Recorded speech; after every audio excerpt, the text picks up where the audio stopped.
Olá pessoal, tudo bem com vocês? Aqui é o professor Josiel de Geografia. A gente vai conversar agora um pouco sobre revoluções industriais. Primeira coisa, quando a gente pensa na revolução, a gente às vezes esquece da palavra revolução. Mas por que é uma revolução industrial? Porque revoluciona, modifica, altera a forma como a gente vive nesse mundo, a forma como a gente vive em sociedade, a forma como a gente se relaciona. Ao todo, a gente tem ali destacado 4 revoluções industriais. E essas 4 revoluções industriais, por que são 4?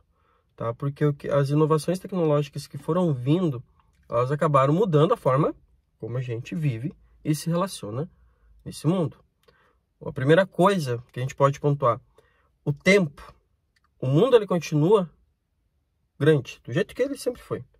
Mas o tempo, quando eu digo fluxo de informações, ele foi ficando cada vez mais rápido.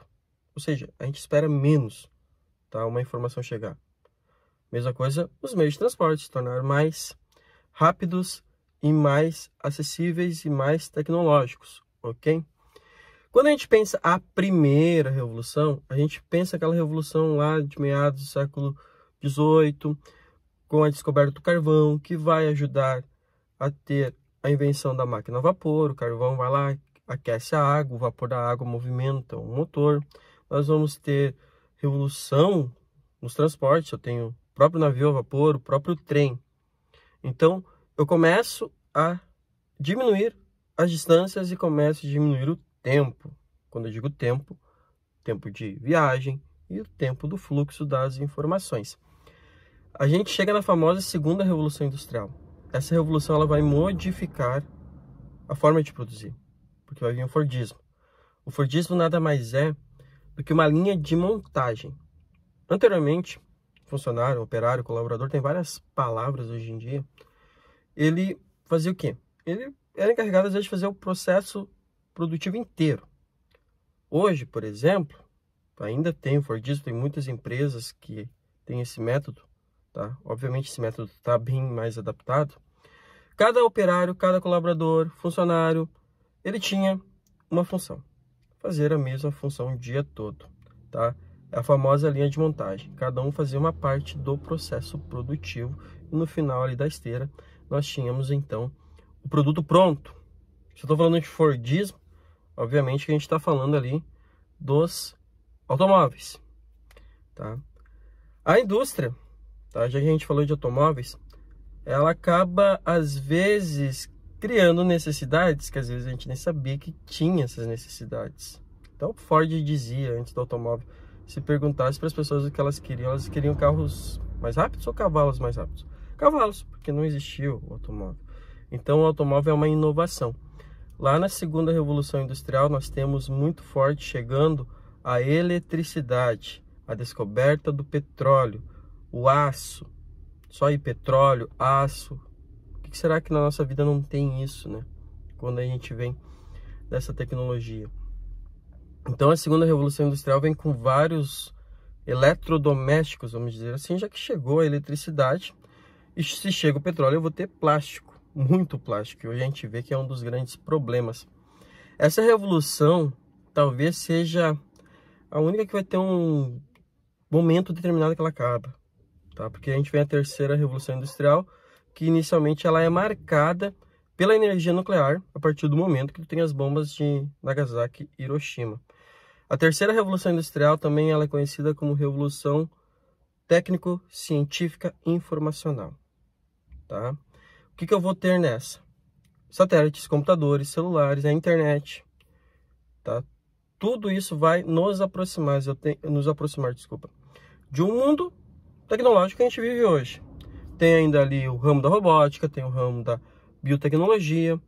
A gente tem que lembrar que esse período a tecnologia teve um impulso muito forte, porque essa revolução, boa parte dela se dá durante o período da Guerra Fria, um período onde Estados Unidos e a União Soviética disputavam a hegemonia do mundo, e para fazer isso, eles acabavam competindo em algumas áreas, principalmente as áreas tecnológicas, corrida armamentista e corrida aeroespacial, certo? Uma coisa muito importante da tecnologia, que vem antes se a gente esquecer disso, é a questão do GPS, que é um sistema de posicionamento global, tá?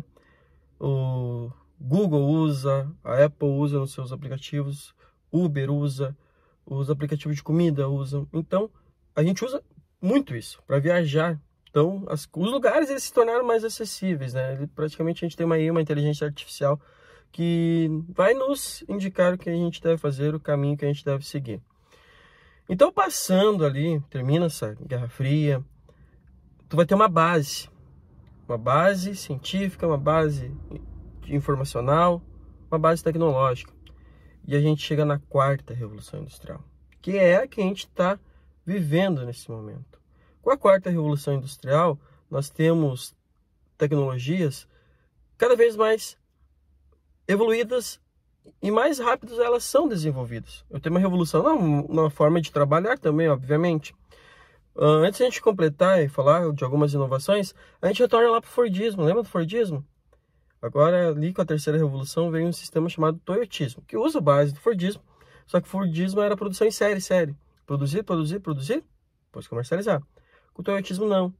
Ele vai produzir de acordo com a demanda, literalmente no tempo certo, just in time, acho que é assim que se fala em inglês, certo? Então, eu sou um lojista, quero calçados, vou lá, faço o pedido, daí a empresa lá que vai produzir o sapato, calçado, aí que ela vai produzir, ela não vai produzir sem ter o pedido. Obviamente que não é assim ao pé da letra, né? Tu vai ter aí, por exemplo, as lojas de carros, elas fazem uma das propagandas assim bem chamariz para o ser humano, para chamar ele.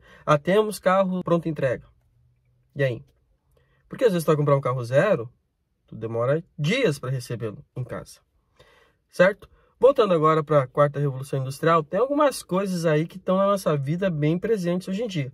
As IAs, inteligências artificiais, a própria biotecnologia, a nanotecnologia está chegando muito forte, tá? Só para vocês terem em mente algumas coisinhas, a computação quântica, ok? O algoritmo, sabe quando tu pesquisa uma coisa no Google e depois nas tuas outras redes sociais aparece às vezes exatamente aquilo que você pesquisou? Ou você vai olhar algum vídeo no Instagram e você fica segundos ali olhando o vídeo, o Instagram começa a indicar vídeos da mesma área. Isso é o algoritmo, ok? Então, assim, vocês sabem agora, tem 4 revoluções industriais e a gente vai tocar num assunto que talvez seja a parte que mais interessa. É a questão do trabalho, a questão dos empregos. Eu vou passando pelas revoluções industriais, o que vai acontecendo? Vai acontecendo, nitidamente, a extinção de alguns tipos de empregos. Por outro lado, novos empregos vão sendo criados. Nós temos aí 2x a serem resolvidos. Os empregos que são criados, eles são capazes de absorver toda a mão de obra dos empregos que deixaram de existir.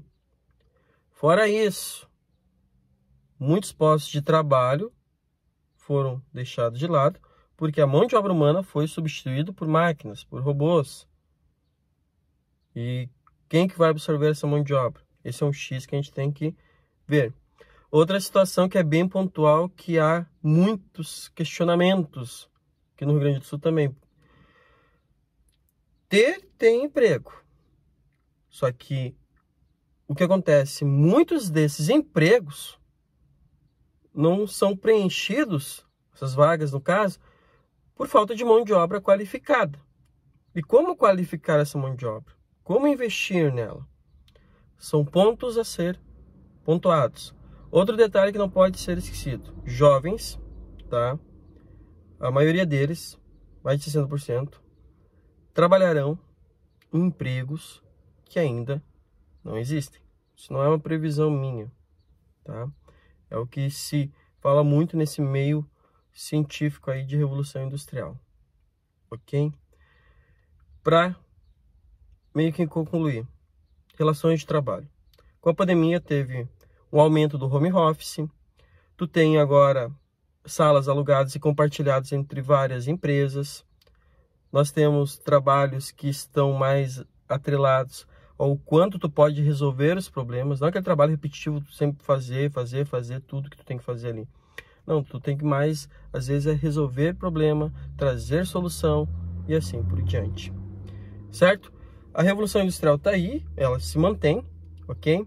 Tem um ponto importante sobre isso, tá? Que eu acabei nem falando, que é a questão ambiental. Nota-se que as condições climáticas do planeta vêm se alterando a partir do momento que eu tenho a Revolução Industrial. Outra coisa importante, recursos minerais. É tanta Revolução Industrial. Vai ter recurso mineral para tudo isso? Como é que vai ser o futuro? Certo? São coisas que é para a gente pensar, imaginar nossa vida lá na frente. Tem outro ponto, estou cheio de pontos aqui. A população vem em constante envelhecimento. Como é que a gente vai estar lá na frente? Uma população mais envelhecida, mais avançada tecnologicamente, como é que serão as relações de trabalho, as relações entre nós, seres humanos, enfim, tá? Pense aí, um forte abraço, até a próxima aula, tamo junto!